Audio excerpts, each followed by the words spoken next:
Are we feeding the insanity of mind and the planet by watching violence on the news, TV or movies? Who is watching the violence? The pain body. Who is financing all these violent films? Pain bodies.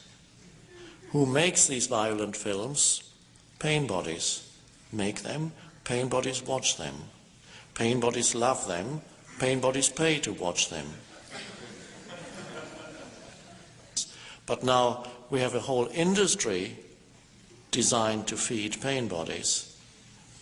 Why else would anybody watch violence on a screen and pay for it and sit there and love feeling bad? Oh, dreadful, dreadful, but they pay to get in.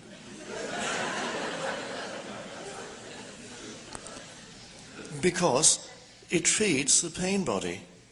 There is a whole industry designed to feed the human pain body. Amazing. And no talk about let's abolish violence. Politicians say let's abolish the violence on TV. They won't, because there's a great demand for it. Who is demanding? Pain bodies. They love it. And as long as they are there, they'll produce those things.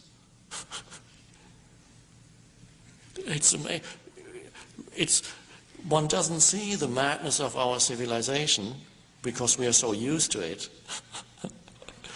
But when you see it, it's almost funny when you see. It's a tragic comedy. But it turns into a comedy, begins when you watch it, when you watch your own tragedy and realize it as a story, when you watch your own drama and realizing as a mind-created fiction designed to give you a sense of identity in the absence of any true sense of identity. Okay, I'll hang on to the miserable one.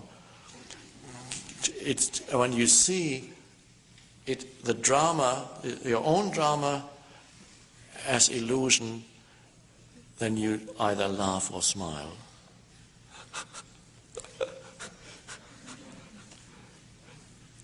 And then you begin to laugh and smile a lot more when you see it around you. Sometimes when pain bodies arise while people sit in a group situation and the pain body is being addressed and something inside quivers, let's get out of here.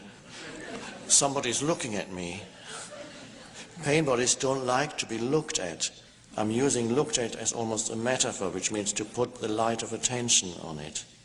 Because they thrive in non-attention, inattention, if that's a word. They thrive in and through unconsciousness.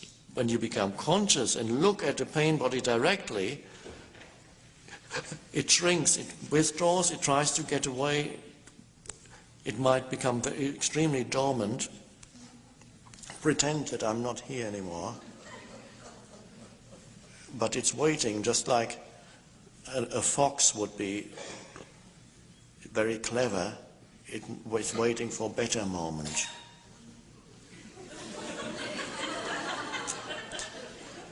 And so sometimes sitting here is not the best moment, but some heavy pain bodies have reacted in a group because they couldn't stand it anymore. They were being addressed directly. And suddenly they became agitated, and one person gets up and stomps out of the room, or even shouts, happened once, shouts something. This is all a load of rubbish, somebody in England once shouted. It's all a load of rubbish. And there was a pain body speaking.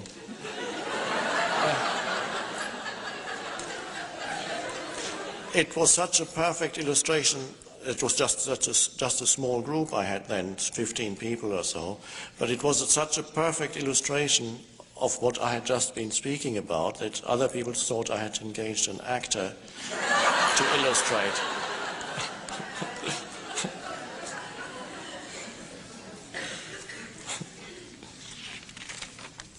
So the question yes, you are feeding the pain body when you watch violence, but I probably your desire to watch violence will be greatly diminished if it's still there, simply by being conscious of that process. You may still occasionally feel that in you which wants to watch it.